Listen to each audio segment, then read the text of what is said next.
So it's a 1:15, so we'll get started. Great.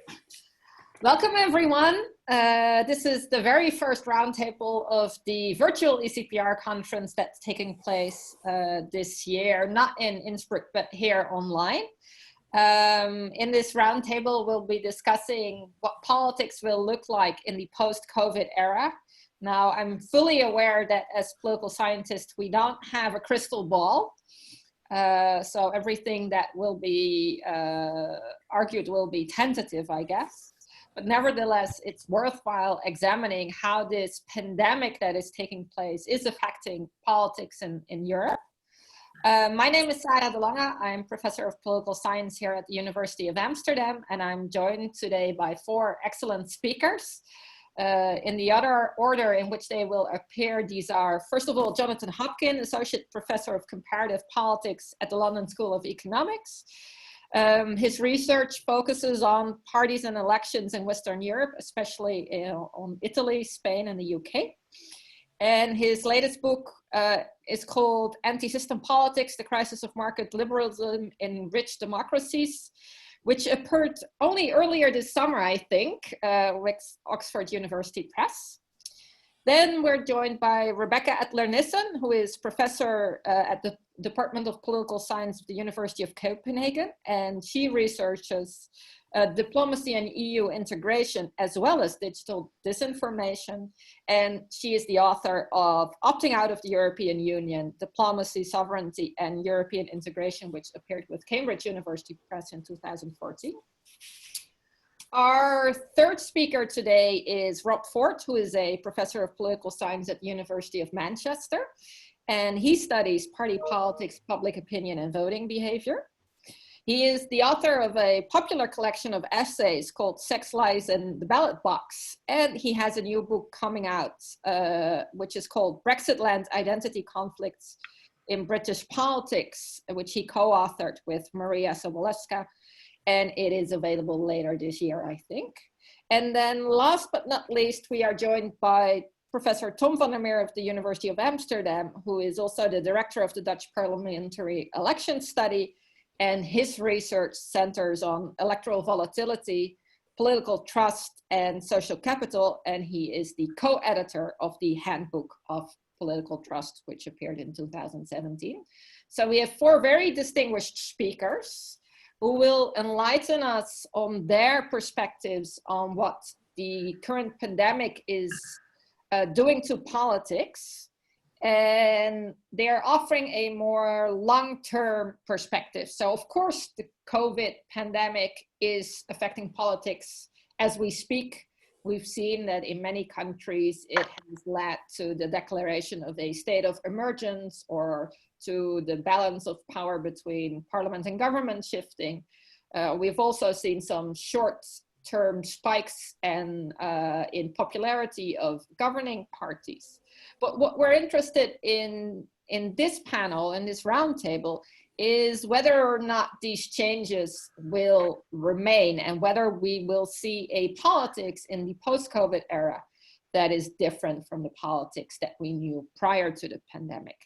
And my main question to the panelists is whether or not they believe that the pandemic is, in a way, a game changer for European politics.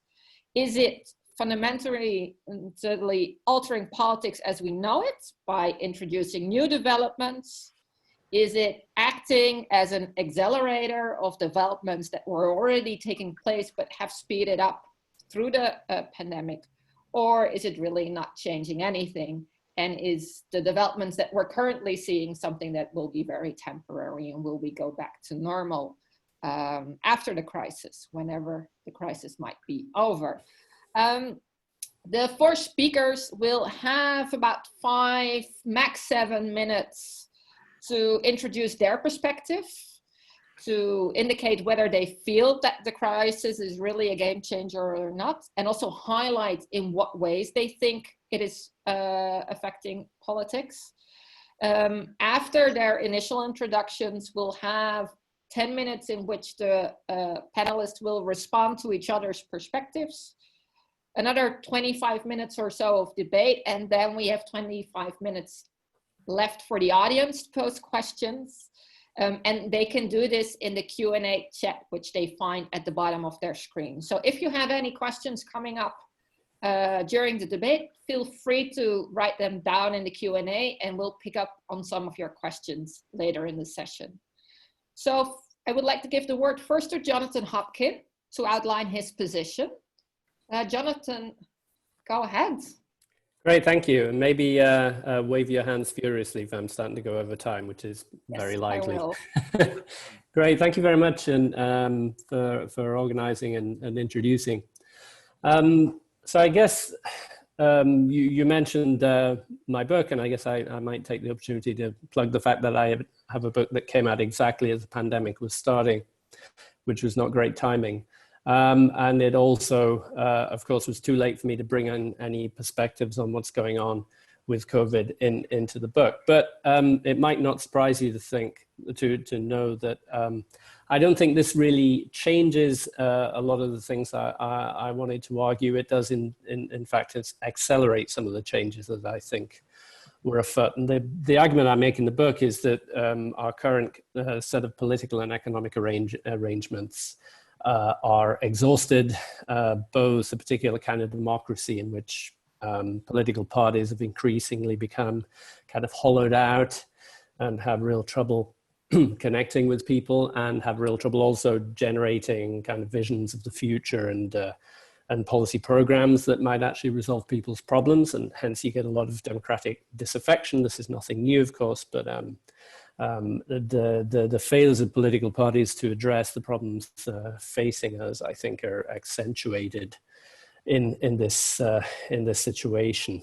I mean, the only sort of more positive note I could bring in about democracy is that, quite surprisingly, given the requirements of social distancing, we've had actual cases of mass mobilization going on, which have involved bringing, a lot of especially younger people into political action in a way which, has been going on over the last few years. But generally, a lot of the concerns we have about democracy is the apathy and inability of politics to engage with people.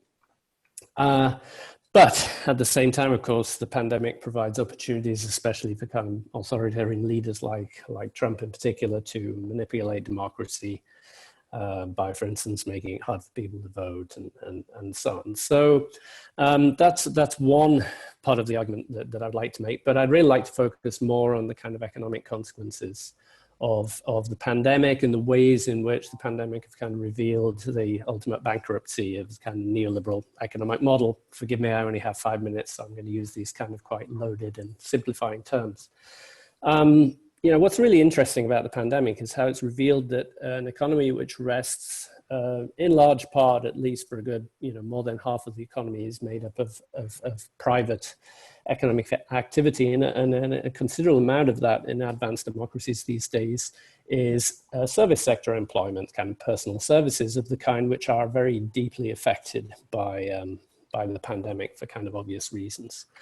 And I think it's really interesting to see how much in the way the global financial crisis of just over a decade ago left the financial part of the economy on life support. The pandemic has left a lot of the real economy on life support, because a lot of economic activities, quite fundamental and essential ones, as well as more superfluous ones like tourism or bars and restaurants and so on, cannot simply function normally in this scenario. And what that has meant is that, to a greater or lesser extent, all across the Western democracies, governments have been intervening quite heavily to prop up the economy, to actually replace the income that people would have been getting from market exchange. And this has meant a kind of emergency expansion of the welfare state.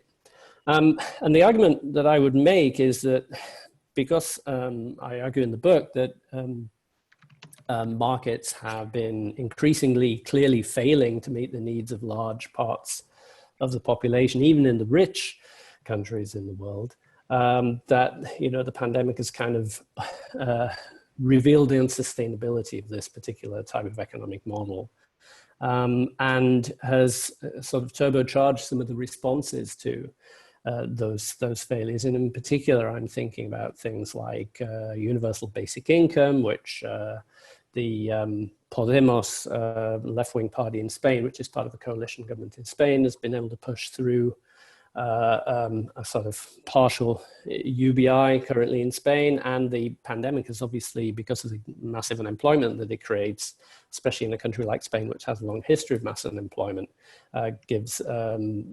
provides an opportunity, provides a terrible crisis which needs to be addressed. And something like UBI is a necessary part of that. But the other sort of economic part of the story that I think is really interesting is how, once again, it's kind of extended some of the dynamics of the late 2000s, global financial crisis, the rise of government debt, the need to bail out the financial system, to wider and wider parts of what you could call the real economy.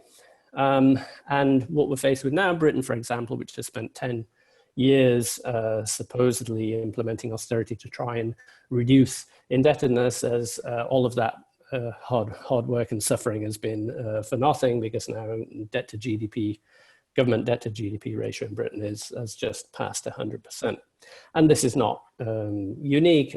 All countries have faced massive increases in public debt. And I think that, again, provides an opportunity for kind of progressive politics of, greater government interventionism to try and ensure that the economy works in a way which relieves people of the stress of economic downturns, making it hard for them to survive, and legitimizes the ability of governments to get involved in smoothing out the business cycle in a classically Keynesian kind of way, or indeed new ideas like modern monetary theory, which are very controversial and not entirely convincing, but again, create this, push this notion that the budgetary constraints that we've been convinced that we're working under over the past couple of decades are actually fictitious or exaggerated. So I guess I'm probably out of time. So that's what I'd like to start with, to throw these ideas out there, that the pandemic has kind of accentuated and exaggerated the ways in which our economic model is ripe for change, and has made it more urgent, and therefore mobilize people to get something done about it. Rebecca, do you share that perspective? Is it primarily an accelerator of changes that have already taken a start? Well, it's largely that, and thanks for organizing this roundtable, Sarah, and how I really would like to see our participants. But I do think that the Corona crisis, as we like to call it, shares something that other pandemics have done before. Namely, that they hold up a mirror against us, so that we as human beings can see or reveal what we really are. And so if we go back to, for instance, the Black Death, it was basically asking big questions about our relationship to God. So we might as well, use this roundtable to ask, so what is this virus then telling us? What is it revealing about our societies? And I think it does reveal quite a number of things. And the most important one from my perspective is that we have gone profoundly digital. And that, I think, we experience right now in this room. And as much as we would like the ECPR to return to normal next year, I think most of us has this profound sense that maybe this new normal might become actually the normal, right? And so our Zoom fatigues are likely to be quite permanent. And that, I think, brings me to two questions I wanted, or two facets of my research that I wanted to bring out in this roundtable, which really deals with how the politics of today crosses across offline and online domains. And this has profound consequences I think, for political science. So first, digital misinformation. So when cholera struck Paris, there was, of course, also misinformation. So this is not a new thing, right? And everybody thought that that was because the government poisoned the wells, and we had this class struggle. The poor people were to blame for cholera. And today we, of course, also blame people for this virus. Is it the 5G networks? Is it Bill Gates? Is it the capitalist pharmacy industry? Or is it US military biowarfare, or China? Many to blame. In my own country, Somali minorities are right now targeted. But in terms of misinformation, I think there's a really interesting phenomenon going on that might last. And this is hypothetical.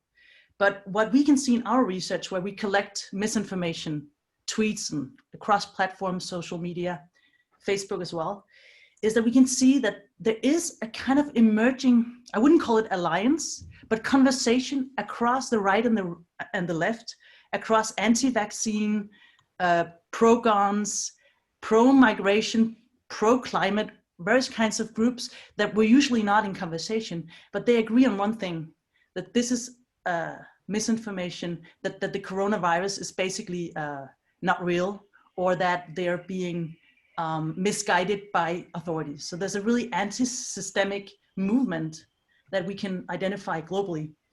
But I would like to stress as well that it is very different in each country, and the size of this misinformation, the reach of it is quite different, remarkably different, that is. The second thing is that we can see that most of these tweets, most of the Facebook updates that contain misinformation, such as the 5G networks is responsible for the coronavirus, they're now deleted.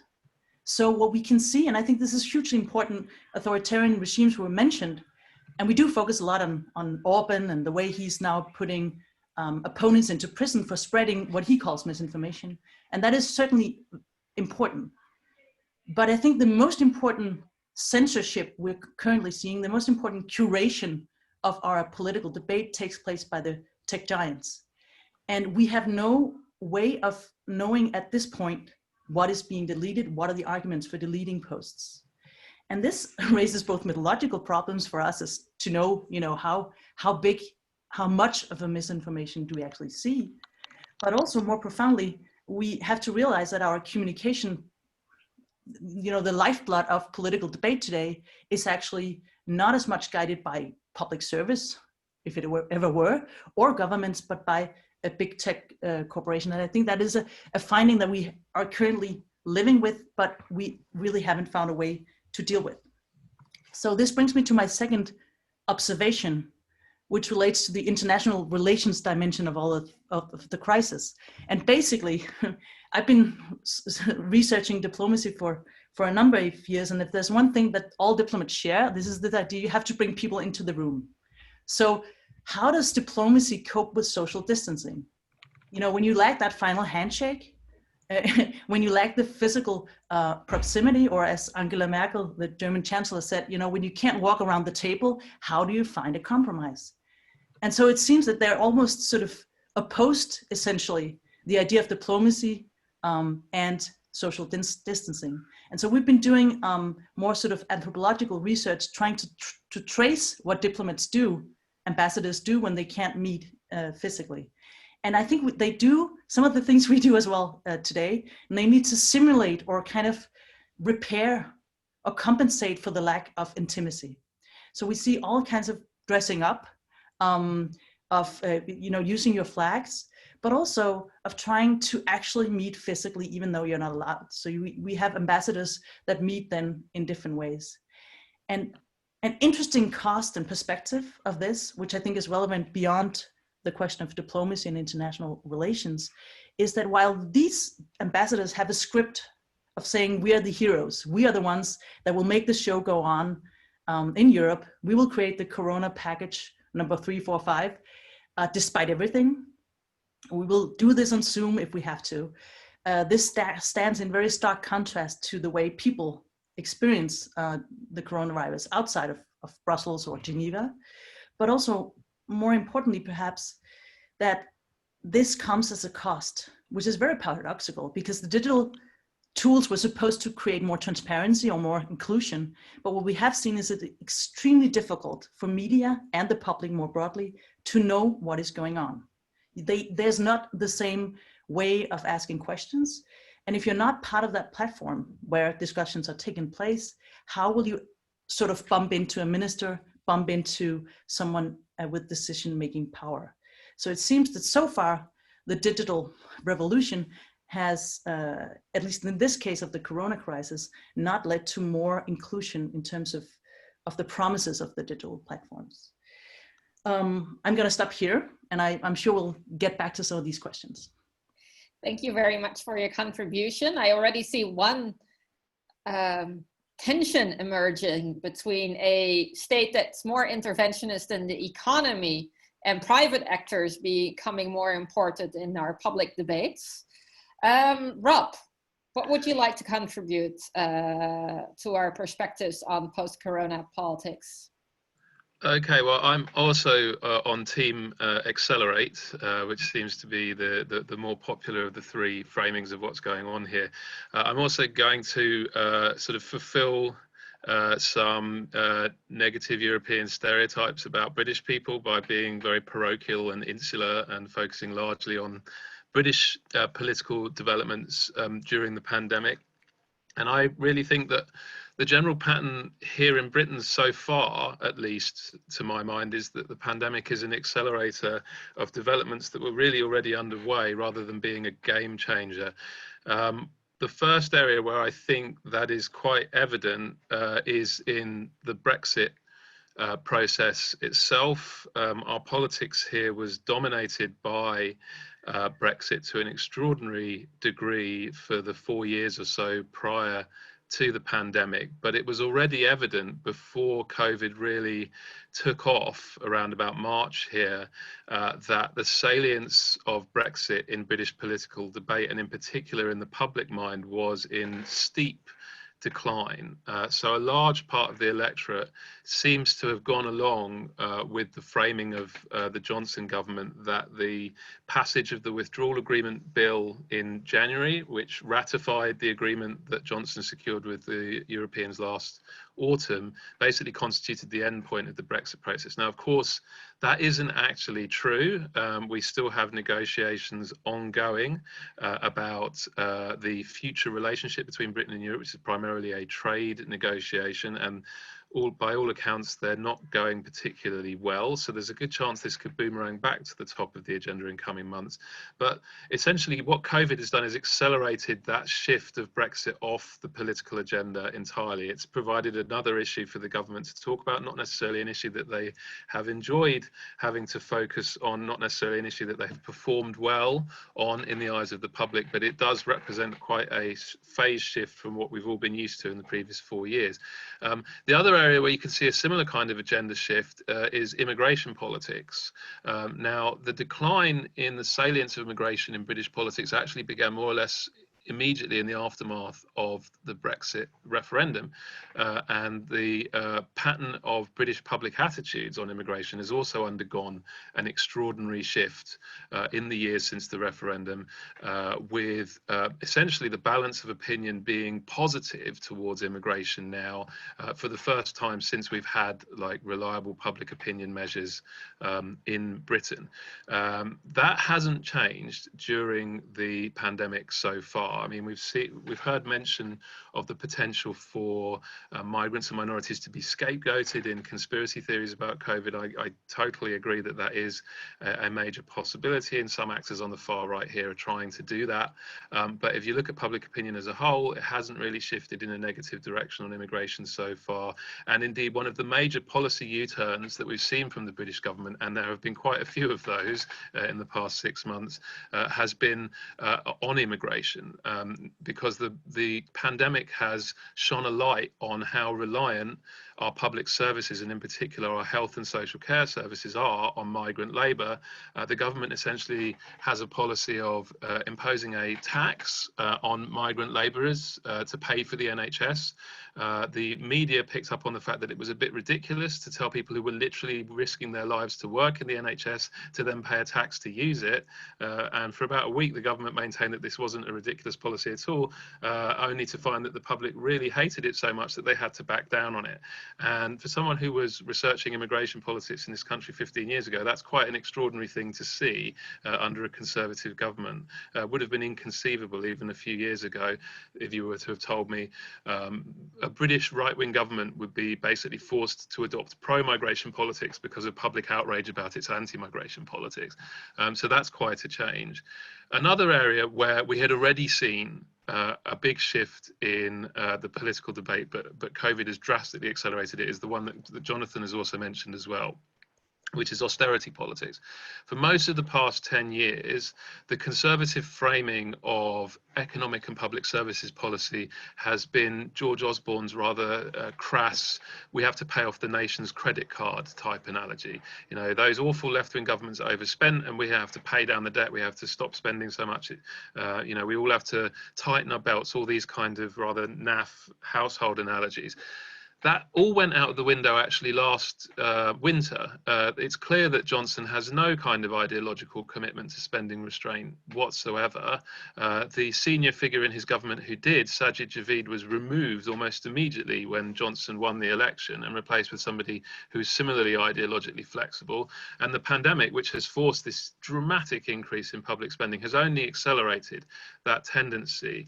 The question now longer run is, how far can that be pushed by figures in government who really aren't very ideological on the issue of tax and spend before they start to experience a backlash from the conservative backbenches and the conservative membership who really are still very ideological on these issues. Thatcher's ghost still lives. She stalks the backbenches of the Conservative Party parliamentary faction. Now, they've been very quiet on this so far, but I don't think they'll be quiet forever. 1 minute. Okay, well, the last one I wanted to mention is devolution. Now, again, policy and political divergence since devolution has been underway for a long time, but I think the pandemic has dramatically increased the visibility of this to the average voter. Voters in the different territories of Britain, England, Scotland, Wales, Northern Ireland get different daily briefings during the pandemic, led by different leaders. Different policies were introduced, continue to be introduced. So people here in Manchester who go over to North Wales on holiday discover that actually different rules apply. So I think it's greatly increased the voter awareness of the fact that the different parts of Britain have different governments with different leaderships and different policies. And perhaps most importantly, in the short to medium term, the pandemic's greatly deepened the polarisation between Scotland and Westminster and the conflicts between those two governments, which, with a Scottish Parliament election due next summer, which on current polling looks set to be won by the SNP, who are calling for an independence referendum, a second Scottish independence referendum.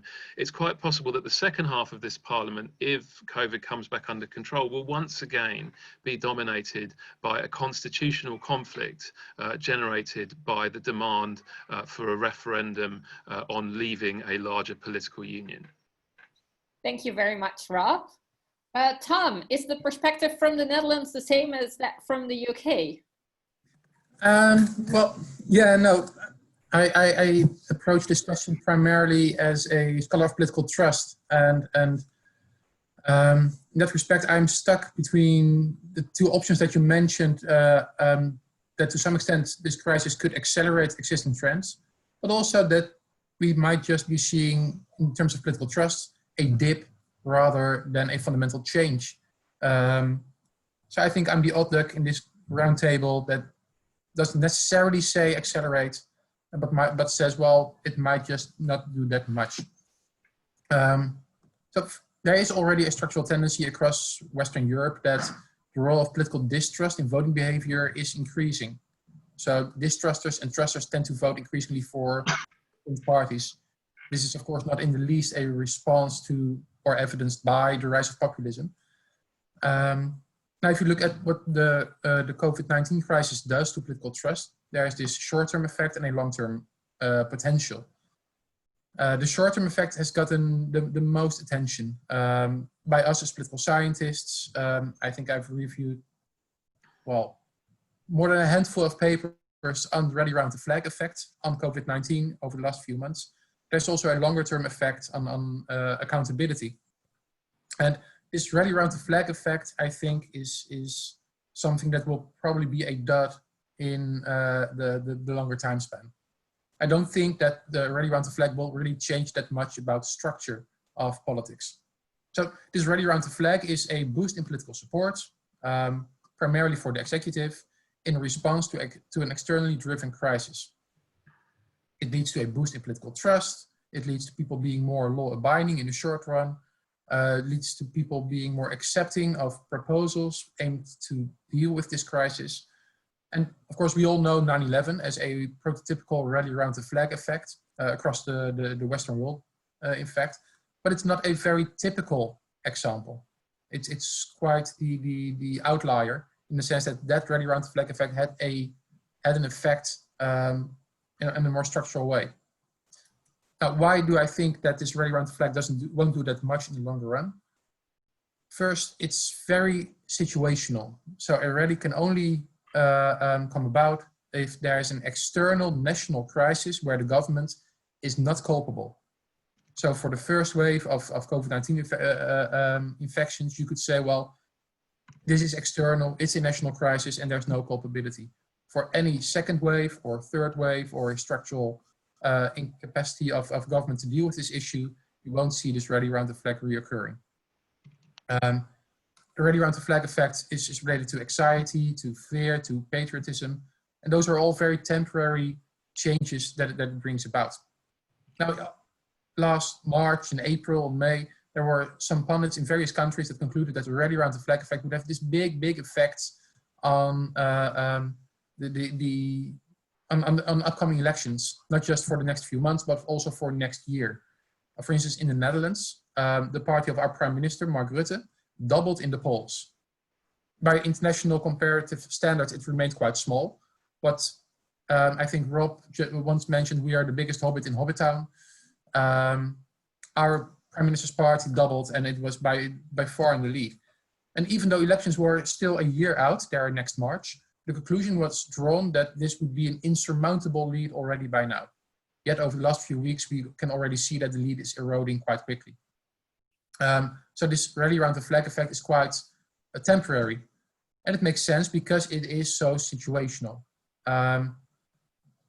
A second wave probably won't bring about a similar effect because governments and policy should then, in the views of public opinion, have been prepared. They are then part of the problem rather than the solution to which people look for in response to their anxiety. We see this, for instance, with regards to terrorist attacks in the first decades of this century. Terrorist attacks lead to rally around the flag, but they have this diminishing boost for every next terrorist attack. On the other hand, this rally around the flag effect is also not very good for populist movements per se. Their voters are the most anxious voters. They are the most fearful for the crisis, about the crisis. And among them, the rally around the flag effect was the largest. In the Netherlands, the voters for the Freedom Party and the Forum for Democracy, the two radical right-wing populist parties, they were the ones who experienced the largest boost in political trust, and they were the ones that were most likely to flock towards the incumbent parties. So a diminishing of the rally around the flag effect might see them returning to the original party, but not that much more. So the rally around the flag effect will probably just ebb away. And that's no surprise. 9/11 is the exception to the rule. That was a game changer, but most of the other rally around the flag effects that we've experienced over the last decades were not. Why is that? 9/11 basically was an external event that emphasized a rising conflict line among citizens, concerns about migration, about multiculturalism, about globalization, that had not yet been highly politicized in most countries. I don't yet see that that's the case for COVID-19. So the rally around the flag effect that gets so much attention is very interesting by itself, but don't think that that will lead to a structural change. What might be a bigger change, accelerate this trend that I already mentioned, is accountability in the middle to long run. We already see that politicians are being rewarded or punished for their perceived success in handling the crisis or the fallout of the crisis. And depending on the timing of elections over the next year or so, until the pandemic is under control, basically, I think that this evaluation is likely to play a bigger role. Already you can see that media are trying to tell you the successes and failures of different governments in different countries in dealing with the crisis, for instance, by counting death tolls or infection rates. And the more that the crisis is under control, the more room there will be for this element of accountability. And we can already see that going on. Think about the infection rate discussions in various countries, or countries dealing with economic affairs, or currently the British diploma fiasco, which is also an outcome of the COVID-19 crisis. Suddenly governments can be held accountable for what they have done rather than for what they should do.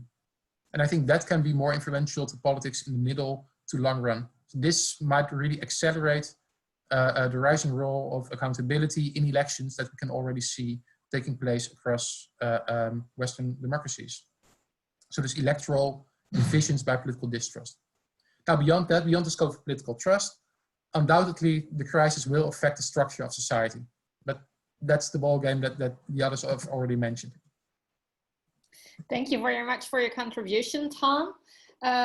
We do have some different perspectives here. There is some disagreement as to the extent to which the pandemic will change politics. I think Rebecca was most outspoken in mentioning some new developments that are taking place, whereas Tom was also leaving the option open that there might actually be no change at all. What struck me in your contributions is that in the end, many of the contributions are about what are the defining conflicts in our societies and politics, and what are the shifting oppositions on those conflicts. So Jonathan, you mentioned the importance of socioeconomic issues and a move towards more state-oriented policies on these issues. But you also mentioned the mobilization of younger voters. We might also see, of course, higher levels of youth unemployment, which might reinforce a opposition between generations in that respect. Rebecca, you mentioned a coming together of the left and right on the basis of conspiracy theories, and then we're probably speaking of the radical or populist left and right. Rob, you mentioned a decreasing importance of both Brexit and immigration as key issues. And then Tom, you mentioned how political trust and rallying around the flag effect might be affecting populist parties, who are also, of course, important agents in the conflicts that we currently define our party politics. Could you briefly respond to that general observation, if possible, and also pick up any points that your colleagues have made that you would like to react on in this second round? Jonathan, would you like to start first? You're still on mute. Thank you. Yeah, I'm a bit out of practice. Yeah, it's a bit, it's occurred to me that we're a very Northern European panel, actually, and I guess I should have maybe talked a bit more about Southern Europe. And I think this young-old divide that Sarah just mentioned is particularly acute in countries like Italy, Spain, Greece, and so on. And I think what's really fascinating, I mean, again, this is something that's been brewing for quite some time. There are clear patterns of voting behavior whereby in terms of issues like immigration, for example, in terms of issues to do with authoritarian versus progressive social attitudes, there are clear divides between younger and older voters across Europe. And then you get this pandemic coming along, which is extremely asymmetrical in its impact on different age groups. Obviously, medically, it's very bad for old people, but in terms of the kind of social economic consequences, it's really terrible for younger people. And, I speak as somebody who has a daughter about to go to university, and I'm kind of thinking, well, at least she missed the A-levels fiasco because she did her A-levels last year. But, now what kind of university experience is she going to have? She's going to miss out on all the kind of usual socializing that university involves. And then, very uncertain economic future. And then I think of some of the people of my age or older that I know who actually have been able to enjoy, building up their bank accounts because you're not able to go out and spend your money. And so you're sort of becoming even more cash rich than before. So I think this young-old divide is going to become increasingly salient. And in Southern Europe, it's a huge deal because unemployment has always tended to disproportionately damage younger people rather than older people. And the welfare states tend to be disproportionately geared towards protecting older members of the community rather than younger ones. And I think, all of this is kind of ripe to come out into the open. To some extent, it already has in the US and the UK, because we've actually had mass mobilization around the Black Lives Matter movement, which has brought, again, especially young people out onto the streets. So I just thought I'd raise this. One final point on Southern Europe. There's a question came in earlier about the relationship between populist governments and COVID death rates. It's actually interesting that that doesn't work quite as well as you might think. But especially if we compare Spain and Italy, which both have governments that you could kind of describe as populist to a greater or lesser degree, of course, in coalition with established parties. It seems the Spanish government has had a lot more trouble managing the pandemic than the Italian government. You wouldn't have thought in March that we'd be now saying that Italy's looking like a success story, but actually, despite having, you know, one of the key members of the government in Italy being the Five Stars movement, which is generally regarded as being a kind of clownish party with no real political weight, they actually seem to have managed the pandemic pretty well so far. So I'll stop there and throw that out for other people to Thank you. react to. One opposition between generations emerging here as a new development. Rebecca, what would you like to add to this? So I just like to add this, that it struck me while the other participants were giving their remarks that it seems that we may disagree on conflict lines and what's most important, how much change is going on. But everyone seems to agree that the state is back. The state understood broadly as political authority.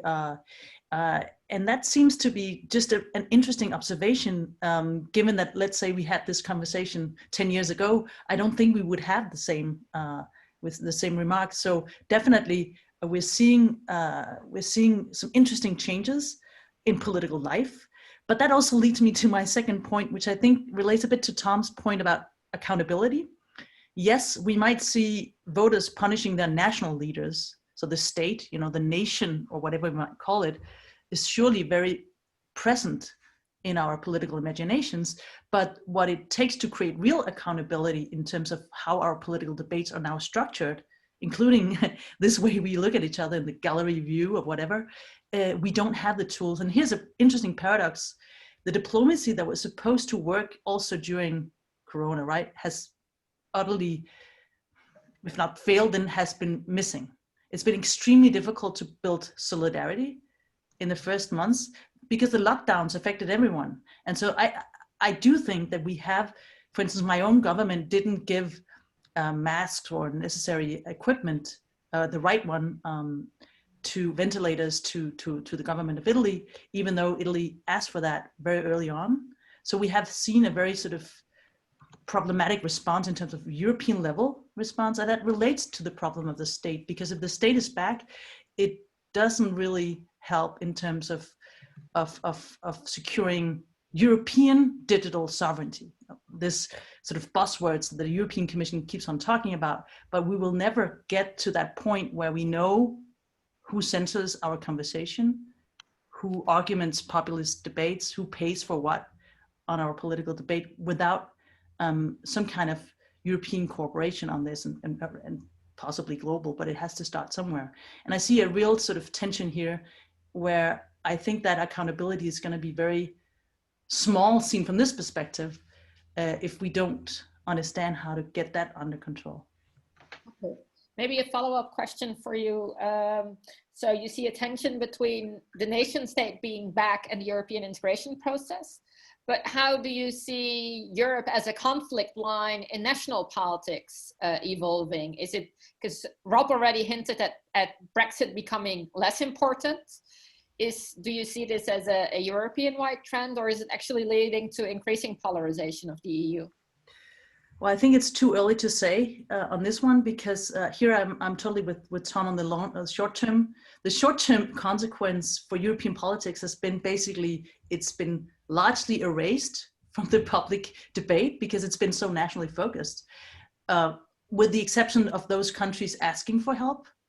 But in many European countries, we haven't had a debate about Europe. And Brexit has been, by the way, also diminished in importance in the debates in the rest of EU 27. So I think that's the short-term consequence. The long-term consequence, it's very difficult to say, but I do see governments not being very willing to explain that, for instance, a vaccine, if ever it comes to Europe, will be negotiated by the European Commission. It seems that everyone is talking through their government. So this disconnect we always see, or organized hypocrisy, as you may call it.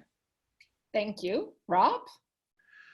Yeah, I wanted to pick up a little bit on something Jonathan mentioned, actually, because it kind of resonates with stuff that I found in my own research as well. And I wonder if it is an area where, again, COVID is potentially accelerating things in a very disruptive way. And that's the issue of new forms of polarization. So Jonathan mentioned the sort of generational polarization that we're seeing in terms of economic circumstances, but it also potentially maps on to polarization in social attitudes to produce a situation where you might get kind of economic and social radicalism on the left, so to speak, combining in the young, while economic and social conservatism on the right combines in the old. I can easily imagine a situation 2 or 3 years from now where we'll have a conservative government both arguing for a very nationalistic locked up borders approach and arguing for fiscal rectitude and no change to the basic institutional structures of markets and so on,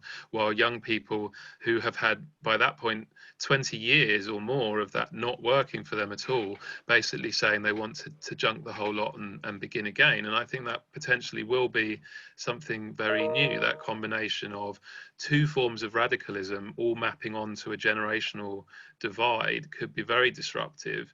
But another divide I've looked at a lot in my own work is the educational divide. And I think something very striking about COVID, the post-COVID world, is that people like us in the kind of graduate professions can very often adapt to an online environment relatively easy. It works well with the kind of work that we do. We can minimize the risks that we face relatively easy.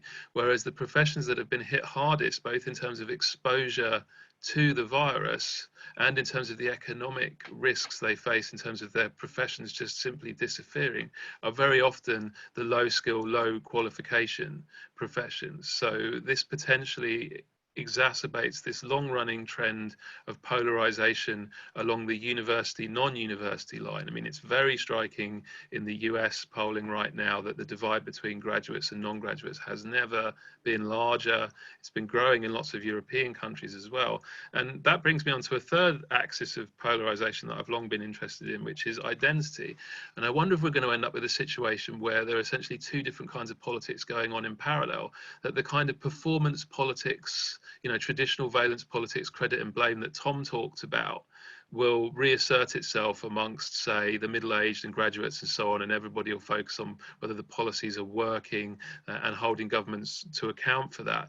Whereas amongst, say, socially conservative, nationalistic, school leaver type voters, they'll go into a locus of in-group, out-group politics and just look for outsiders, out-groups to blame, and be encouraged in that by the political actors, particularly if they're populists in government, who very much want the blame shifted onto outsiders because it suits their interests. So we might end up with a polarization of the political conversation itself, where some people are trying to treat this as a rational, is the government's policies working type conversation, and other people are departing from rational policy focused debate entirely and just getting into a big argument about, you know, who are the threatening outsiders we can shunt the blame for all of this onto.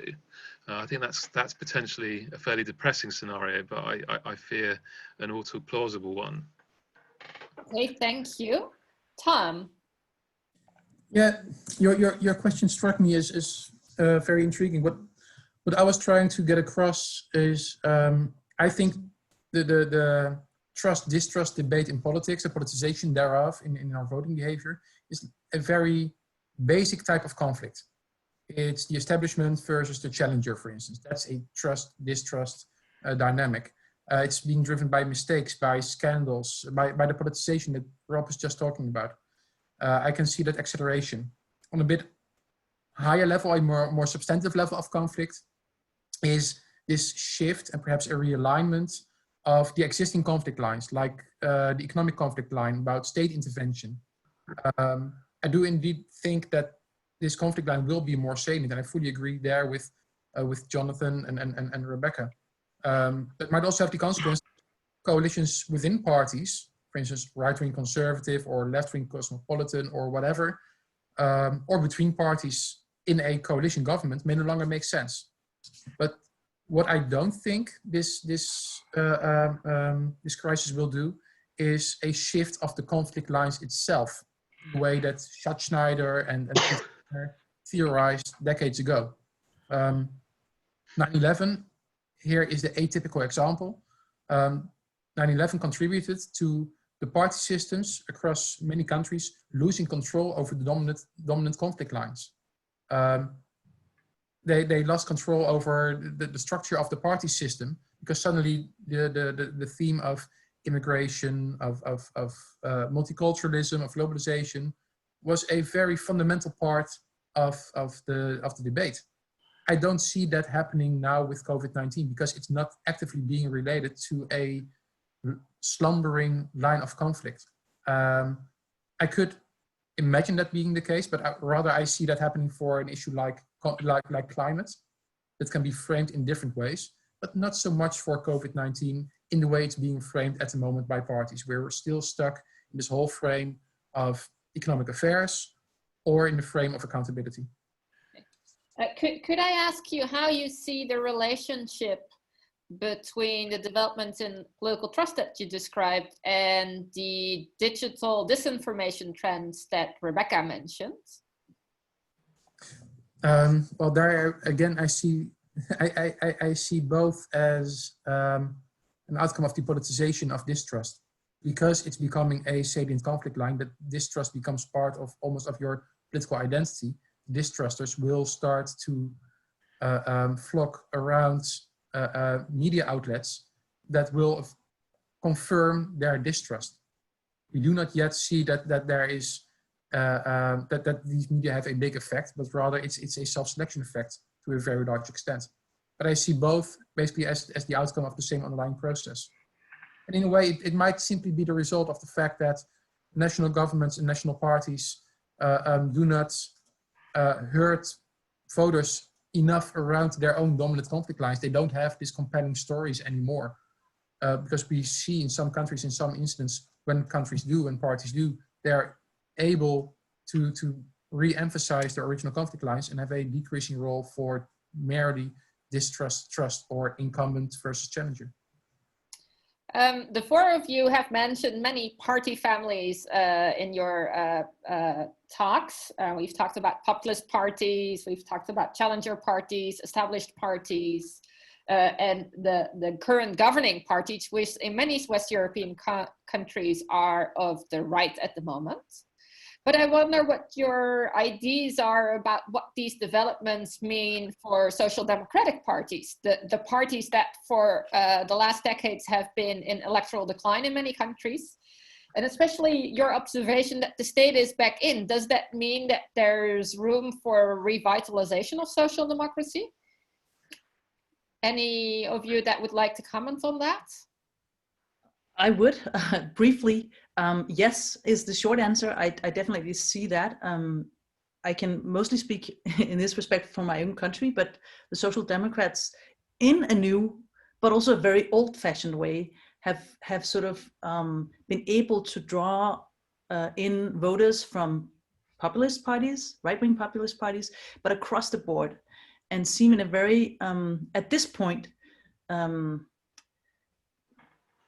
favorable position in the sense that they are arguing for this to bring the state back. So a lot of the discourse that Jonathan and Rob mentioned resonates almost sort of instinctively with this more old-fashioned, not the third way type of social democracy, but one that's more related to unions, etc. Of course, then the question comes for Tom, but will they be able to deliver on their promises? And that's a question beyond my knowledge, but I wanted to respond to one thing, which was this question of whether we see more authoritarianism. Relates a bit to this fact that politics during the crisis has been able to or has allowed governments to basically take away a strip of some of our most fundamental rights. And I think this relates to the form of our political debates as we exit this crisis, which will probably have shown to be quite changed. And I was really inspired by Rob's comment that we see two kinds of politics: the more traditional politics of accountability, does the politics work, and a more performative version.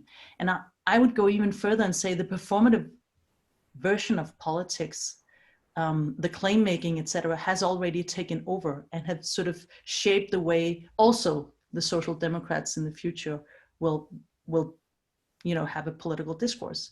It's simply a different way of debating. You can't assemble people in big rooms.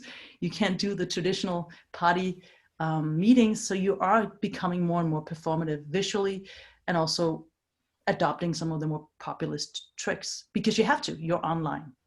I'll stop here. Thank you. Rob?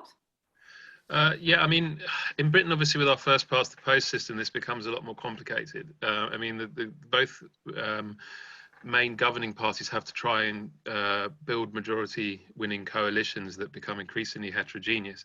And the challenge for the current incumbents, the Conservatives, is that the majority coalition they built last December takes in a large section of the public. It's been much discussed in the British press, the so-called Red Wall, who are from sort of post-industrial areas. And they tend to essentially, if I may caricature, the older voters who are economically left-wing in the sense that they are sceptical of markets, in favour of state intervention, very distrustful of corporations and so on, but socially very authoritarian. And Johnson won them on this authoritarian axis with nationalism, Brexit and immigration. But now that we have a political agenda that's focused on unemployment, the NHS and state intervention in the economy, there is a major risk for the Conservatives that that's a really losing ticket for them to try and compete for that section of the electorate.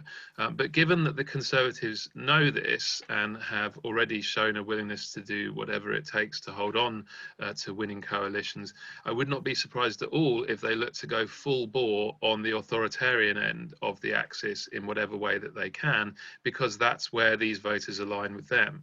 And the challenge for our social democratic opposition Labour Party is they're up in the polls somewhat, but they still need a significant chunk of that electorate to win over. But their voter base and their activist base, and it's now a very politically engaged activist base, is very socially liberal. And so it would be very difficult for them to attempt to close off the authoritarian side of political competition without seriously infuriating their own voter base and activist base. But at the same time, the challenge they faced ever since they lost office in 2010 is, well, how do you get the conversation back onto economic issues? And I really think at this stage, I think Tom's skepticism is well merited. It's really unclear at this stage whether or not this pandemic will prove to be an issue that can, in a lasting way, shift the conversation back to economics. But for the British Labour Party, at least, to be back in office, it really needs to. Okay. Tom, I saw that you wanted to respond as well. Yeah, if you think about the electoral success of the social democratic parties, we cannot ignore what happened 10, 11 years ago. I mean, that too was a situation where you would expect the social democrats to benefit, and they didn't. And then the main narrative was a narrative of austerity. And it wasn't the narrative of austerity in 2008 or even in 2009, but that narrative boomed later on in the debate. So at the moment, there might be a push towards state intervention, but I'm not sure whether that will hold if this economic crisis will become international, particularly in Europe, where there's this international dependency, which is a big issue. Then this debate might shift back again. That won't benefit the social democratic parties at all.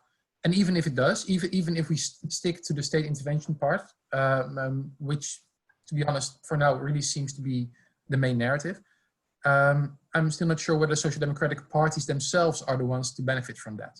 So their ideals might benefit from this shift, as even parties from the liberal or conservative right move towards more state interventionist policies. But the social democratic parties are not necessarily the ones who will benefit the most. It might also be the Green parties, it might be centrist parties that also say which type of interventions are needed for the future. So competition is fierce for them. So I wouldn't put my bet too strongly on social democratic parties. It will really depend also on their own narratives, on the way they frame their own position, their own vision. This, I think, really, there will be a big country-dependent context here. In the Netherlands, the Social Democratic Party was co-responsible for the biggest austerity packages. It will be very difficult for their current party leader, who was the minister partly responsible for social affairs, to implement a completely different proposal, come up with a completely different proposal in the face of what he has done until a few years ago himself. Jonathan, would you like to comment as well? Yeah, just a couple of things coming out of that. First is, you know, social democratic parties are in very different positions depending on where their countries lie on the sort of scale of fiscal constraints, which is connected also broadly to whether they are export-led rather than demand-led types of economies. So in Northern Europe, social democratic parties are kind of locked into an austerity discourse, but they've got actually quite a lot of flexibility. They don't need necessarily to follow that line.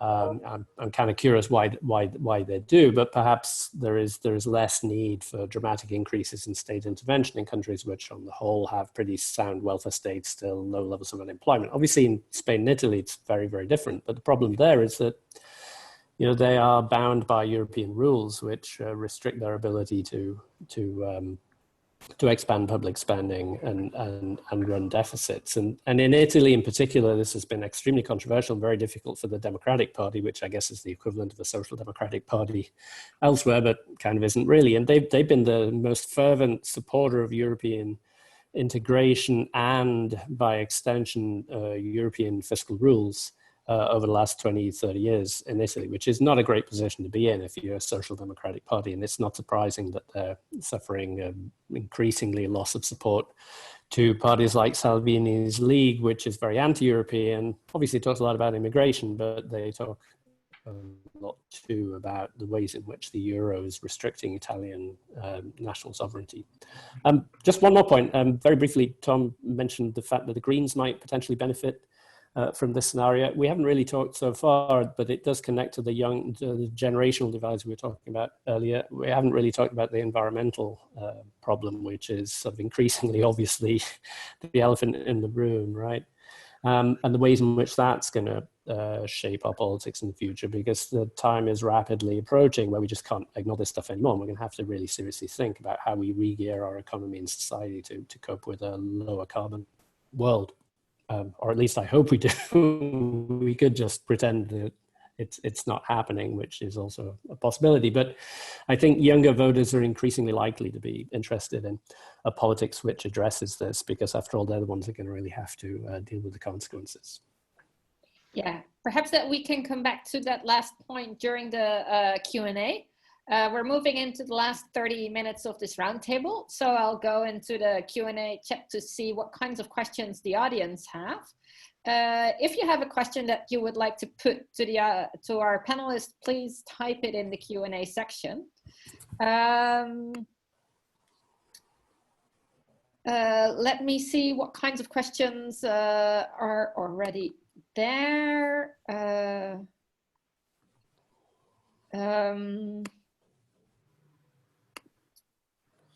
There's one in green politics right at the end, which follows on from what we were just talking about. Let me scroll there. It's a question from Birsen Erdogan, who asked the panelists if they can comment on the performance of green parties and the future of green politics in Europe. So perhaps to start with, how do you see the climate issue doing at the moment? Is it pushed completely to the back by the pandemic, or is there also some synergy perhaps between these issues?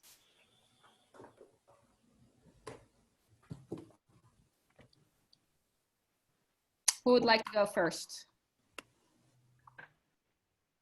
I can say a little bit about that if no one else wants to. In Britain, I mean, we have a Green Party, but it faces the problem that all small parties face in Britain's FPP system, which is finds it very hard to win seats, has a single seat in Parliament. But Green politics have been very strongly on the agenda ever since Jeremy Corbyn took over the Labour Party. More or less, more than half of the Green Party's previous vote then went into the Labour coalition. And Green politics are very, very evident in Labour's membership and activist base, which now has more influence over policy than it did pre-Corbyn. And I don't think there's yet much evidence that the new leader, Keir Starmer, will reverse that. So I think that even when we get a Labour government, Green politics will be at the heart of what that Labour government seeks to do. It's the main area where we've seen really, or one of the main areas where we've seen really ambitious policy shifts from Labour in opposition over the past 5 to 6 years. The other way in which Green politics could end up playing a bigger role in Britain is if we see some sort of change in electoral systems, which would also be possible if Labour got elected but without a majority, because all the other parties would insist on it. At which point I think you would see potentially quite rapidly the emergence of a pretty substantial Green Party with its vote focused on the young and socially liberal graduates. I think there's a lot of latent demand for that in Britain. It's evident in the proportional elections that we already have, for example, the last ones we had for the European Parliament. So I think that that's definitely a potential area where medium term to long term we could see quite a dramatic agenda shift in British politics. Tom, you wanted to come in? You're on mute. Sorry, if I may, I have a question to Rob, directly responding to his comment just now, and then I have my own comment to make if that's okay. Yes. The question, how realistic do you think it is that Labour will actually change the system, the electoral system, when they are the ones to benefit from it? I mean, yeah. if history in Britain taught us anything, it's that it's a good pitch to get elected if you're in the opposition, but once you're the incumbent and you benefit from that system, you won't change it. Blair didn't do it. Similar to in Canada, who didn't change the system once he benefited from it. It's the turkeys and Christmas thing, isn't it? You know, turkeys never vote for Christmas.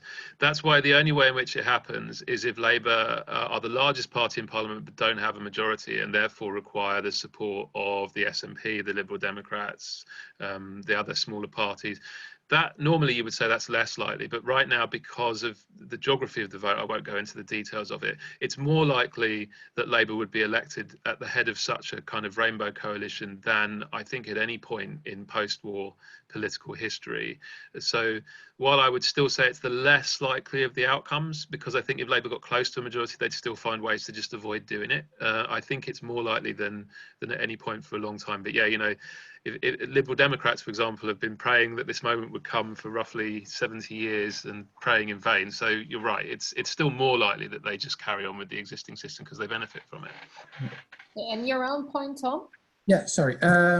With regards to COVID-19 and the green movement, I think it really depends on how the ecological challenge is being converted into the party system. Now, in the Netherlands, we've had a Green Party for decades now. We also have an Animal Rights Party that's related to the Green Party in a way. And for a long time, the climate and climate change was framed primarily as an economic issue. So left-wing parties were in favor of climate measures, right-wing parties usually not so much. And it really depends on how this issue gets framed. It could be framed as part of the trust-distrust dimension. You see that happening among this very small segment of society that just distrusts any type of authority. You see it in some type of protest. There really is this weird overlap between COVID-19, 5G, and climate change for a very small subsection of society. I don't think that will be the most likely outcome in the long run. Second option might be that it will simply continue to be a primarily economic issue. So left-wing parties being in favor of climate measures, right-wing parties not so much. Or it might change towards a more internationalist, nationalist type of dimension, where some parties that are more cosmopolitan are willing to take more extreme measures, more radical measures, and parties that are more nationally oriented are not. COVID-19 itself, I don't think will have this long-lasting impact. It might be that the green shift might be connected to state intervention in the short run to keep our economies running. So that might be the main relationship that I see. Okay, thank you. We have an important question from an anonymous attendee who asks, do the panelists see greater potential for authoritarianism in European politics, whether it be populist or technocratic? And how will it change the role and status of political parties within our democracies? Will they become less important? I saw Jonathan smile, so perhaps that he would like to begin with formulating an answer to that question. Yeah, I mean, what I in my book, and I guess I should, it's probably very cheap of me, but I should try and promote my book, Anti-System Politics, available at all good bookshops, even though they're mostly closed. One of the things I try to argue in there is that even though some of the beneficiaries of this anti-system mood have been authoritarian right-wing parties, that doesn't actually suggest that the trends in public opinion in advanced democracies are heading in the direction of greater authoritarianism. I'm not a public opinion scholar, but my reading of the literature is that, if anything, there is increasingly tolerant attitudes towards migration, increasingly progressive cultural attitudes, and so on. And of course, this is very much stratified along age lines, I think, in most places. So I mean, the argument I would make here is that actually, you know, it could lead to greater authoritarianism if we just pretend that we can carry on the way we've been operating for the last couple of decades, trying to sustain a system in which the economy revolves very heavily around finance, that there is increasing restrictions on the ability of governments to actually respond to popular needs because of, you know, fiscal limitations and whatever else, and just a general lack of ambition amongst political parties in pitching sort of broad collective projects for the greater good that might actually appeal to people.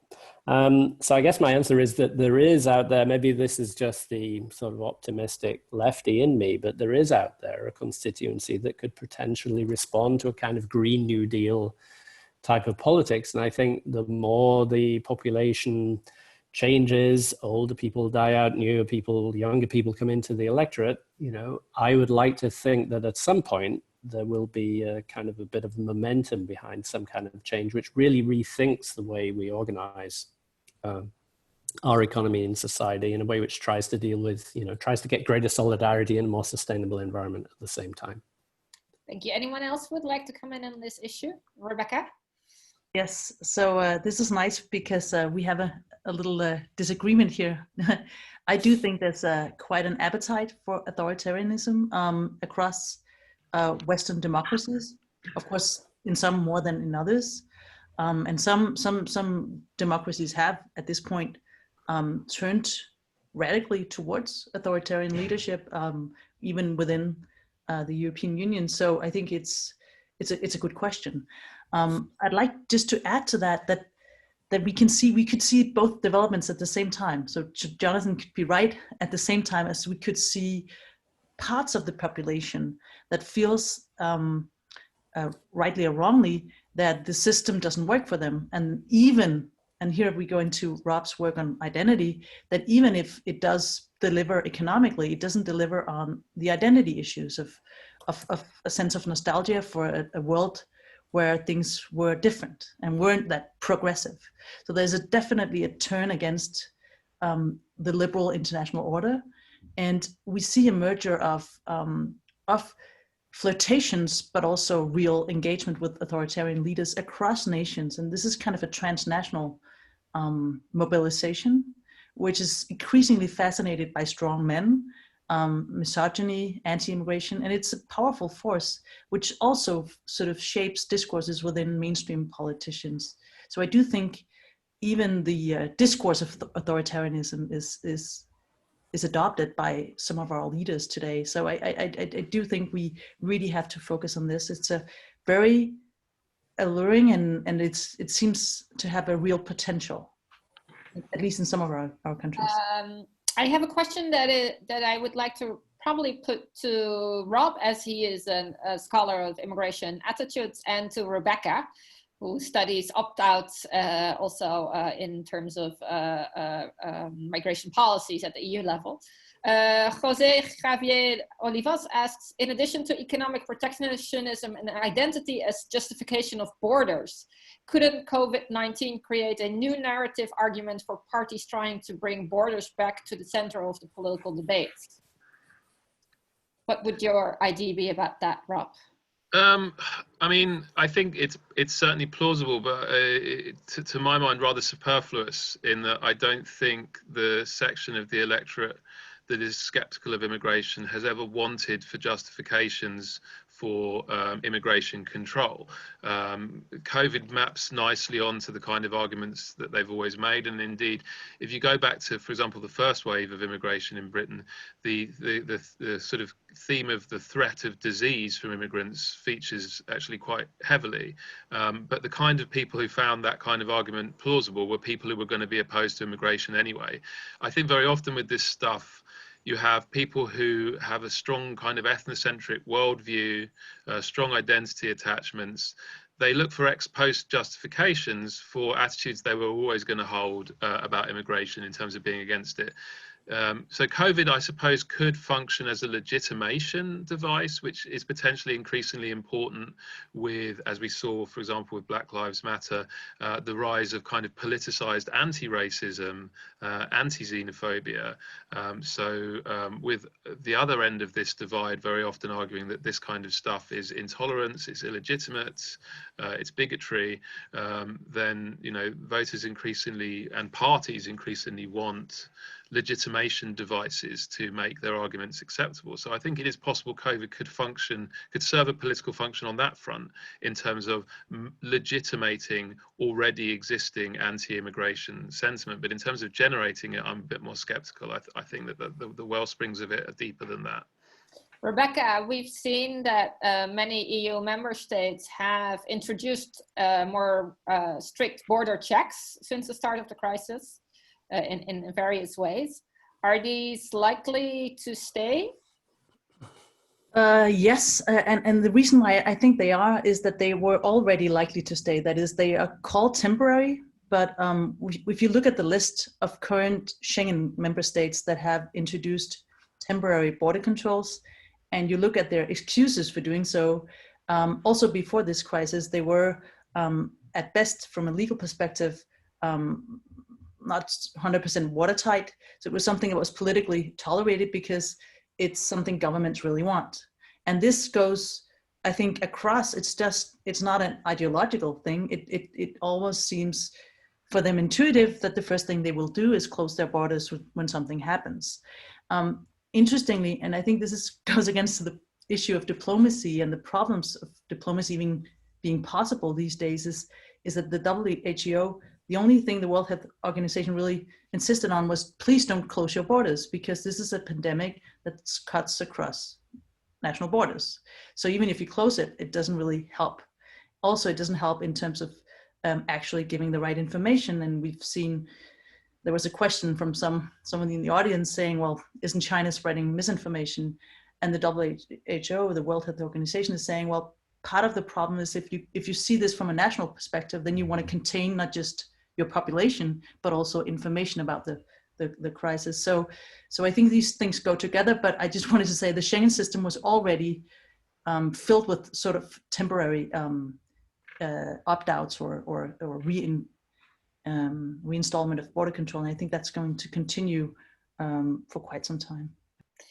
I have a question from Alexander Alexeyev that is probably good for Tom and possibly also Rob. So in the light of the pandemic, looming economic problems and high inequality, do you think that the shift from materialist to post-materialist values, we have some Engelhardt coming in here, will be reversed? Is this the kind of crisis that can change the hierarchy of needs of citizens to such a state that youngsters that are now being socialized are less secure and therefore have different kinds of priorities?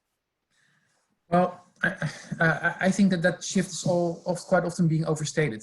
So the generational shift from materialism to post-materialism, and sometimes back again if there's an economic crisis, there are some changes, but they're quite often overstated.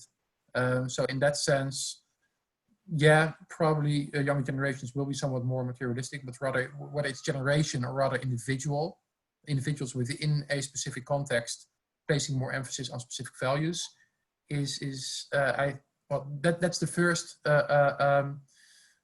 relativizing element to this issue, and secondly, most people already combine materialist with post-materialist values. So I don't think that this will have this huge impact, because the distinction between materialism and post-materialism itself is overstated in the older literature, and it's being corrected in more recent ones. Rob, as a public opinion scholar, do you agree with this assessment? Well, this is my chance to plug my book now. Seeing as Jonathan has broken the taboo on it, I can join in.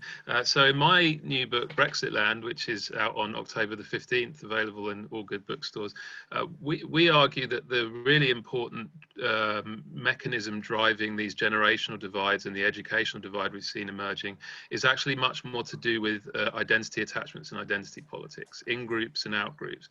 So older generations, voters who don't go to university, tend to be attached to narrower in groups and more threatened by out groups, immigrants and ethnic minorities. Younger voters, more socially liberal because they go to university, have a great deal more contact with different groups in their everyday life, more socially liberal attitudes.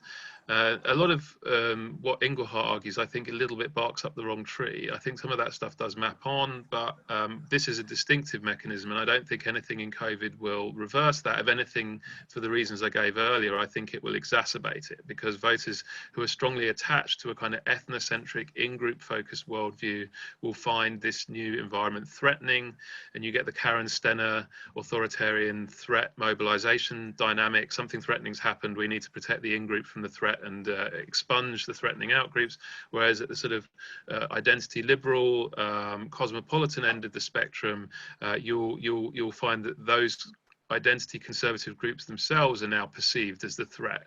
So suddenly people think, oh God, now post-COVID, the whole international order is going to come down. We need to mobilize to protect it. We need to mobilize to protect threatened immigrants and minorities.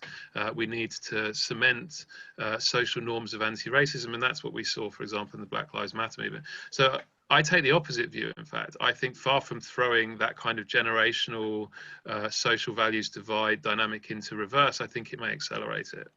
Okay, thank you. We're slowly running out of time, but I would like to put one last question to you. It's from Denny Carr, who writes, I heard different panelists talk about how the COVID crisis has affected the level of trust that people have in their governments. Does this erosion of trust raise questions about integrity in public life? How might government approach integrity issues in the post-COVID era to stabilize trust?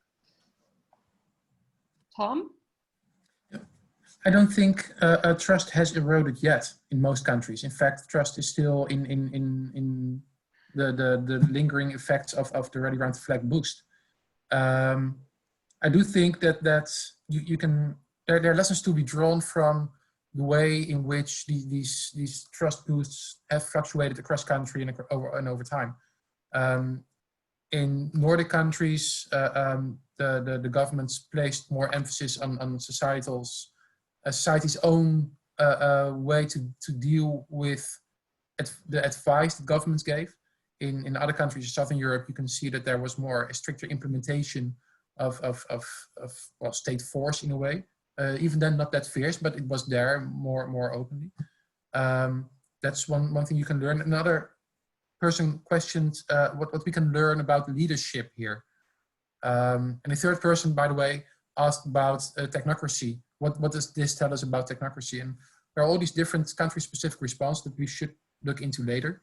I think that the technocratic response, saying this is what science tells us, so this is what we're going to do, typical for the Netherlands in the first few months, is something that will run its course because everyone can see that there are political decisions to be made. I don't think that will benefit public trust. Rather, what you can see in several countries where, surprisingly, often by female leaders, if there's just clarity about the problem, clarity about the type of responses, clarity about the impact, that clarity measures in times of crisis. I think that's a lesson to be learned primarily when it comes to political trust.